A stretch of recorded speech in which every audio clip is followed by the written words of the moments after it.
Most people don't know it exists. It's never been on an album, never been in a documentary, never been officially released by any label, any estate, any archive, but it's real. And on that tape, recorded in a windowless basement studio in Gary, Indiana, sometime around 1967, you can hear the exact moment a little boy opened his mouth and made a grown man forget how to breathe. I'm not talking about a grown man who was easily impressed. I'm talking about a man who'd spent 11 years tuning pianos and fixing soundboards for some of the most demanding musicians in the Midwest. A man who thought he'd heard everything. He hadn't. What you're about to hear, and what I'm about to tell you, is the story of the 90 seconds that broke that man's brain. 90 seconds that he carried with him for 30 years. 90 seconds that changed the way he understood what a human voice was even capable of. And the craziest part? The voice belonged to a child who was so small, so skinny, so painfully quiet when he walked into that room, that the first thing this man felt wasn't curiosity. It was pity. Stay with me, because this story is going to rearrange something inside your head. Title card plus intro. 045-115. Channel intro rolls. Narrator, VO. Before we get into this, if you're the kind of person who believes Michael Jackson's story still has layers nobody's talked about, you're in the right place. This channel exists to dig into the corners that mainstream media skipped over. Hit subscribe. Turn on the bell. And I promise you, every single video we drop is going to give you something you didn't know before. Now, let me take you to Gary, Indiana. 1967, Act 1, The Witness, 115-530, Narrator, VO. His name was Earl Dandridge. Now, you've never heard of Earl Dandridge. He was never famous. He never made a record. He never appeared on television. He spent most of his working life doing something most people don't even think about. He was a sound technician. A junior engineer, really. The guy who showed up early, set up the mics, checked the levels, replaced blown fuses, and swept the studio floor when the session was done. In 1967, Earl was 26 years old. He worked part-time at a small recording setup on the south side of Gary. Not a real studio, not by any professional standard. It was a converted basement beneath a hardware store. Cinder block walls, drop ceiling with water stains. A single window that had been boarded over and sealed with duct tape because outside traffic noise bled into every take. The carpet was the color of dust. Not gray, not brown. The color of dust.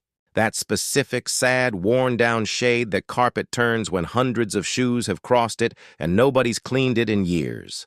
It smelled like old cigarettes and warm electronics. That particular tang of vacuum tubes heating up inside amplifiers. Earl later described this room in a letter he wrote to a friend in 1994, 27 years after the fact, as the kind of place where dreams went to be realistic. He meant it as a joke, but it was also the truth. Serious musicians didn't come there. It was a room for demos, for practice tapes, for local gospel groups who wanted to hear themselves played back on a reel-to-reel. So when Joe Jackson walked in one Tuesday afternoon with 5 boys trailing behind him like ducklings, Earl didn't think much of it. He'd seen fathers like this before. Gary was full of them. Working-class men with steel mill hands and music industry dreams, dragging their kids into any room that had a microphone. Earl was polite. He always was. He shook Joe's hand. He noted that Joe was tall, broad-shouldered, had a grip like a pipe wrench, and spoke in a voice that expected obedience from every molecule in the room. The 5 boys ranged in age. The oldest looked maybe 15, 16. He was already tall, already had that self-conscious cool that teenagers practice in mirrors. The middle ones were restless, fidgety, elbowing each other. And then there was the youngest. Earl described him this way. And I'm going to read you his exact words from that 1994 letter, because I think they matter. The littlest one couldn't have been more than 8, maybe 9. He was so thin I could see the bones in his wrists. He had these enormous eyes, too big for his face, like a cartoon character, and he was standing behind his brothers like he was trying to disappear into the wall. He wasn't talking. He wasn't goofing around. He was just watching. taking everything in. And I remember thinking, God help me, I remember thinking, that poor little kid. His daddy's gonna make him sing, and it's gonna be embarrassing for everybody. Pity, that was the first emotion. Not excitement, not curiosity, pity. Earl felt sorry for this child, because he'd seen this exact scene play out dozens of times. The proud father, the nervous kids, the microphone that suddenly turns a living room superstar into a trembling, off-key mess. He expected failure. He expected to smile politely, say, that was real nice, and move on with his Tuesday. He was about to receive what I can only describe as a rapid, involuntary education. Asit 2, the setup. 5:30 to 10, so. Narrator, VO. Joe Jackson wasn't there to make small talk. He told Earl what he wanted, a clean recording of his boys performing 2 songs. He'd pay the hourly rate. He wanted it done fast. Earl set up 2 microphones, one for the group, one for the lead. He positioned them in the center of the room, adjusted the stands, ran cables to the board. The older boys, Tito, Jermaine, Jackie, Marlon, found their positions like they'd done this 100 times. Because they had. Joe had been rehearsing them in the living room at 2300 Jackson Street for months, maybe years. These kids had discipline drilled into their bones. But here's what Earl noticed. And this is the detail that stuck with him for 3 decades. The little one, Michael, wasn't wearing shoes. His brothers all had shoes on. Cheap shoes, but shoes. Michael was barefoot. His feet were on that dusty, threadbare carpet, and Earl could see that the bottoms of his feet were dark with grime, like he'd been walking outside without shoes and nobody had told him to put some on. Or maybe he didn't have a pair that fit. Earl almost said something, almost asked Joe if the kid needed shoes. But something about Joe's demeanor, that coiled, controlled intensity, made Earl keep his mouth shut. You didn't question Joe Jackson, not in his presence, not about his children, so Earl went back to his board. He hit record on the reel-to-reel, and he watched through the glass. Well, there was no glass. It was the same room. He was 6 feet from the microphone, sitting on a metal folding chair behind a card table with his equipment spread out on it. The older boys started first. They were doing a cover, one of those Motown numbers, something by the Temptations or Smokey Robinson. Earl couldn't remember exactly which one. And they were good. Tight harmonies.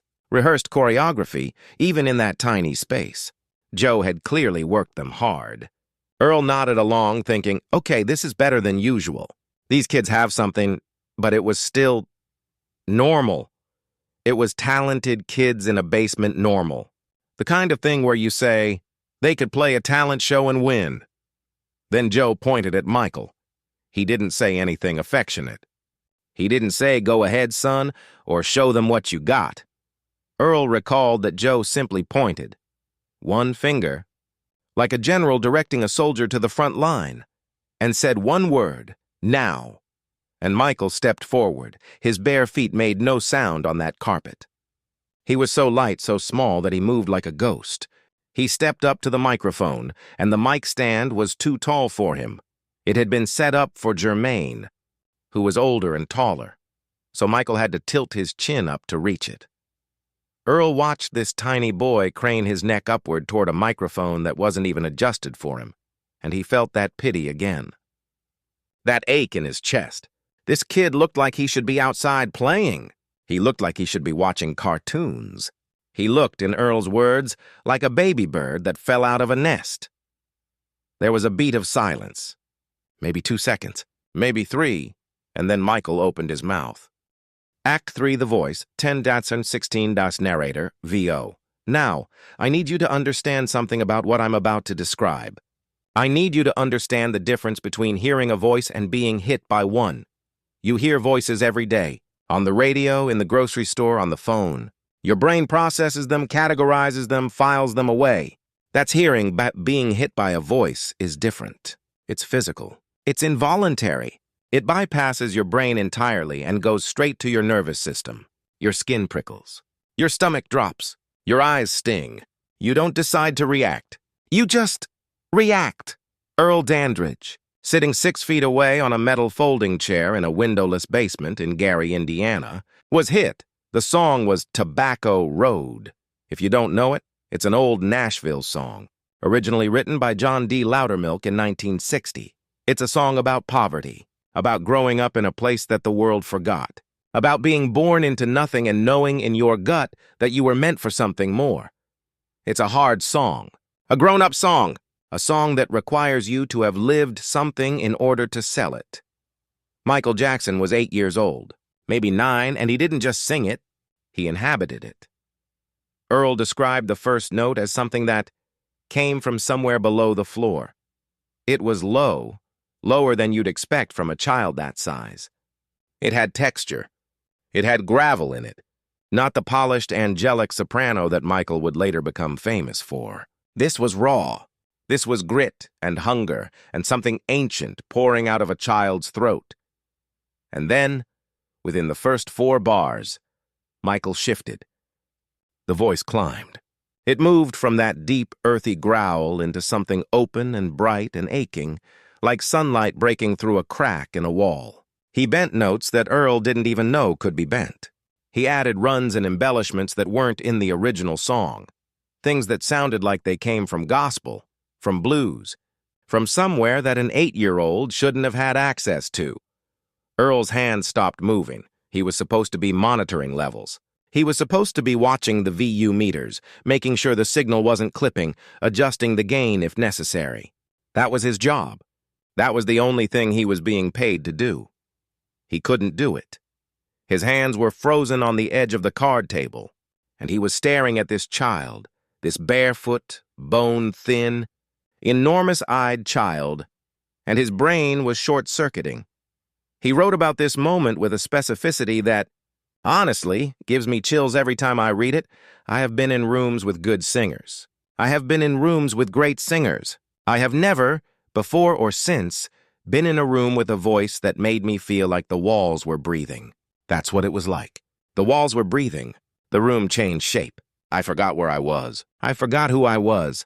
I forgot that I was a grown man sitting in a basement. For about 90 seconds, I was nowhere. I was just inside that sound. 90 seconds. That's all it was. 90 seconds of an 8-year-old, singing Tobacco Road in a converted basement beneath a hardware store. But here's the thing about those 90 seconds. And this is the part of the story that I think matters more than anything else. Nobody asked Michael to sing like that. Joe didn't coach that performance. You can't coach what Earl described. You can rehearse choreography. You can drill harmonies. You can teach a kid to hit his mark and project to the back of the room. But you cannot teach a human being to make the walls breathe. That came from somewhere else. That came from somewhere inside Michael that had nothing to do with 2300 Jackson Street. Nothing to do with Joe's discipline, nothing to do with any training or any instruction. That was the thing itself. The raw, terrifying, beautiful thing that separates talent from genius. And it didn't ask permission. It didn't wait until Michael was old enough. It didn't wait until he had the right studio or the right producer or the right label. It didn't wait until the microphone was adjusted to his height. It didn't wait until he had shoes on his feet. It just showed up in a windowless basement on a Tuesday in Gary, Indiana, and it blew a hole in the wall of a 26-year-old sound technician's understanding of the world. Act 4, The Ripple, 16:20. Narrator, VO. Here's what happened to Earl Dandridge after that Tuesday. He finished the session. He labeled the tape. He shook Joe's hand again. Joe paid him, cash, from a fold of bills in his shirt pocket, and the Jackson family walked out the way they'd walked in, Joe in front, the boys trailing behind. Michael was last. He was quiet. He didn't look back, and Earl sat in that basement for another 45 minutes after they left. He played the tape back twice. The second time, he put his head in his hands. He later said that he understood in that moment that he had just witnessed something that was going to matter. He didn't know how. He didn't know when. He didn't know that this child would go on to become the most famous entertainer in the history of the human race. He didn't know about Thriller or the Moonwalk or the Grammys or the Super Bowl or any of it, but he knew. He knew the way you know when you see lightning hit a tree. You don't need a meteorologist to explain it to you. You saw the flash. You felt the thunder in your chest. You know. And that knowledge, That 90-second encounter with something he couldn't explain followed Earl for 30 years. He brought it up at dinner parties. He brought it up with colleagues. He brought it up with his wife, who eventually told him, with love, that he needed to stop telling this story because people were tired of hearing it. But he couldn't stop, because Earl understood something that most people never get to experience firsthand. He had been in the room when the universe tapped a child on the shoulder and said, You're the one. In 1994, when Michael Jackson was the biggest star in the world, when Thriller had sold more copies than any album in history, when the moonwalk had been seen by 1 billion people, when the name Michael Jackson was synonymous with the word entertainment, Earl sat down and wrote a letter to an old friend. It was 11 pages long. Most of it was about that Tuesday. About the carpet. About the bare feet. About the microphone that was too tall. About the 90 seconds that rewired his brain. He ended the letter with a line that I think about constantly. And I want to share it with you now because I think it captures something essential. Not just about Michael Jackson, but about genius itself. Everybody talks about what Michael became. I'm telling you about what he already was. At 8 years old, standing barefoot on a dirty carpet, he was already the whole thing. The rest was just the world catching up. Act 5. The lesson. 20 out 23 about a narrator VO. So what do we take from this? What do we take from a story about a junior sound engineer and a barefoot kid in a basement? I think we take this. Genius doesn't wait for permission. It doesn't wait for the right room. It doesn't wait for the right equipment. It doesn't wait for someone to believe in it. It doesn't wait for comfortable circumstances or proper footwear or a microphone that's the right height. It shows up when it shows up. And when it does, if you're lucky enough to be in the room, it doesn't just change the moment. It changes you, permanently, irreversibly. The way a river changes a canyon, not all at once, but starting with one crack that never heals. Earl Dandridge didn't become famous. He didn't write a book. He didn't sell his story to a tabloid. He lived a quiet life, worked with sound equipment until he retired, and carried that Tuesday with him like a stone in his pocket, smooth from decades of turning it over and over, trying to understand what he'd witnessed. But that 90-second encounter, that one performance by a child who nobody outside of Gary, Indiana, had ever heard of, created a 30-year ripple effect in one man's life. It changed what he believed was possible. It changed how he listened to music. It changed, fundamentally, what he thought a human being was, capable of producing with nothing but an open mouth and a willing soul. And here's the thing that really gets me. If Earl felt that, if a random sound technician in a basement felt the walls breathe and his brain short-circuit from 90 seconds of an unrehearsed, unproduced, unpolished recording session, imagine what the rest of the world felt when they finally heard that voice. Imagine what Motown felt, what Diana Ross felt, what Quincy Jones felt the first time he sat across a mixing board from Michael Jackson and realized what he was working with. Imagine the chain reaction, the ripple expanding outward from that windowless basement, across Gary, across Indiana, across America, across the entire planet, until every human being alive knew the name. It all started on a dusty carpet. With bare feet, with a microphone that was too tall, with a father who pointed and said one word, now, and a little boy who didn't need to be told twice. Outro, 23:24:30. Narrator, VO. Listen, I know there are a lot of channels out there covering Michael Jackson, a lot of highlight reels, a lot of surface-level stuff, but that's not what we do here. At Michael Jackson Untold Legend, we go deeper. We find the stories that nobody else is telling. The witnesses, the moments, the tiny details that got buried under decades of fame and spectacle. Because I believe the real story of Michael Jackson isn't just about the concerts and the albums and the record sales. It's about what happened in the rooms before any of that. The basements, the living rooms, the 90-second moments that changed. People's lives before the cameras ever showed up. If this story moved you, if it made you see Michael Jackson even slightly differently, then I need you to do something for me. Hit that subscribe button. Turn on notifications. Drop a comment telling me what hit you the hardest. Was it the bare feet? Was it Earl's letter? Was it the image of that too-tall microphone? Tell me. I read every single comment. And share this video. Send it to someone who loves Michael Jackson. Send it to someone who thinks they know everything about him. Because I promise you, they don't. Not yet. This is Michael Jackson Untold Legend. And we're just getting started. I'll see you in the next one.